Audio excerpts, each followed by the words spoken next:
வணக்கம். நம்ம இன்றைக்கி எதை பற்றி பேச போகிறோம்னா, இப்போ நம்ம வாட்டர் மிலான் ஸ்டார் இருக்கார்ல டாக்டர் திவாகர், அவரோட இஷ்யூ பற்றி தான்.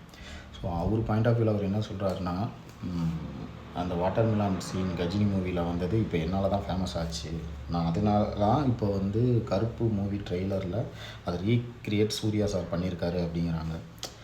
சரி, ஓகே, நான் என்ன சொல்கிறேன், 20 இயர்ஸ் பேக் பண்ண ஒரு சீனு இன்றைக்கி நமக்கு ஞாபகம் இருக்குன்னா இவரும் ஒரு பார்ட் ஆஃப் காரணமாக இருக்கலாம். அவர் நெகட்டிவாக பண்ணுறாரு, பாசிட்டிவாக பண்ணுறாரு, அப்படி பண்ணுறாரு, கோமாளித்தனம் பண்ணுறாரு, அதுக்குள்ளெல்லாம் நம்ம போக விரும்பலை. அது ஒரு காரணம் தான், அதை நம்ம மறுக்க முடியாத உண்மை தானே.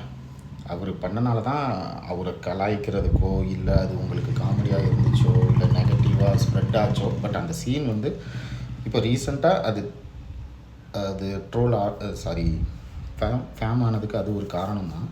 பட் அதை வந்து இவர் ஆணித்தனமாக அது மட்டுமே காரணம்னு சொன்னதும் தப்பு. ப்ளஸ் வந்து actor Shanthanu and director Venkat Prabhu அவங்கக்கிட்ட இவர் வந்து நான் ஒரு வளர நடிகனை வந்து இது பண்ணுறீங்க, அது பண்ணுறீங்க, நீங்கள் அடக்க பார்க்குறீங்க, ஒடுக்க பார்க்குறீங்க, அவங்களுக்கு இதுதான் வேலையா? சாந்தனு ஒரு ரீட்வீட் போட்டுட்டார். இந்த அதாவது ஒரு ஏதோ ஒரு ப்ரைவேட் சேனலில் வந்து சூர்யா சாரா இல்லை வாட்டர் மிலான் ஸ்டாரா அப்படிங்கிற மாதிரி போட்டதுக்கு அவர் யதார்த்தமாக அதை பார்த்துட்டு அவருக்கு பிடிக்காதனால ரீட்வீட் பண்ணியிருக்காரு. இந்த மாதிரி போஸ்ட்லாம் போடாதீங்க, 2 பேர் ஈக்குவலாக, ஸோ அதை ரிமூவ் பண்ணியிருக்கேன்னு சொன்னதில் மேபி அது ஒன்றும் பெரிய தப்பு இல்லை.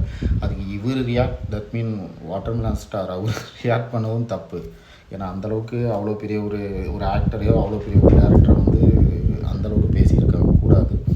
பட் இவரை வந்து அவர் பேசுனது தப்புங்கிறது நமக்கு தெரியுது. தட் மீன் வாட்டர் மிலான் ஸ்டார் பேசுனது தப்புன்னு தெரியுது. அதுக்கு பழிவாங்க தான் நினச்சி நம்ம அவரை கூப்பிட்டு ஒரு இன்டர்வியூ பண்ணி அவரை அசிங்கப்படுத்துறதும் தப்பு தான். ஸோ இப்போ அவர் பண்ணது தப்புனா இதுவும் தப்பு. அப்போ நம்ம பண்ணது கரெக்டு அப்படின்னா அதுவும் அவர் பண்ணதும் கரெக்டுன்னு எடுத்துக்கிற மாதிரி தானே இருக்குது. ஸோ அவரும் ஒரு ஹியூமன் பீயிங் தான், நமக்கு வலிக்கிற மாதிரி தான் அவருக்கும் வலிக்கும், நமக்கு இருக்க ஃபீலிங் தான் அவருக்கும் இருக்கும். அவர் பண்ணுறது தப்பு, அவர் பண்ணுறது பிடிக்கலன்னா லீகலாக பண்ணிட்டு போயிடலாமே. நீங்கள் பண்ணுறது தப்புன்னு எடுத்து சொல்லலாம். இல்லை அதுக்கு மேலே வந்து ஒரு மன உளைச்சல் ஏற்படுதுன்னா அவர் மேலே லீகலாக என்ன பண்ணணுமோ அதை பண்ணிட்டு போயிடலாம். அதுக்கு வந்து கத்திக்கு கத்தி ரத்தத்துக்கு ரத்தங்கிற மாதிரி அவரை திருப்பி கூட்டு வச்சு அசிங்கப்படுத்துகிற மாதிரி தட் மீன் ஒரு கிரியேஷன் அசிங்கப்படுத்துகிற மாதிரி பண்ணுறதும் தப்பு தானே. ஸோ மனிதர்களாக பார்ப்போம், முடிஞ்ச அளவு எல்லோரும் ஒற்றுமையாக இருக்க பார்ப்போம். ஸோ இவருக்கு அட்வைஸ் பண்ணுறதா ஜிபி முத்து அவர் ஒரு வீடியோ போட்டு அவரை திட்டிருக்கிறாரு. That mean திவாகரை. இதெல்லாம் வேண்டாம். நமக்கு எவ்வளவோ ஒர்க் இருக்குது, எவ்வளவோ கடமைகள் இருக்குது சொசைட்டியில். இதை சீரியஸான இஷ்யூஸ் நிறையா இருக்குது. ஸோ நம்ம அதை பற்றி திங்க் பண்ணுவோம். சுற்றி இருக்க எல்லாத்தையும் நல்லதே நினைப்போம், நல்லதே நடக்கும். நம்ம எல்லாத்தையும் மதிப்போம். நன்றி.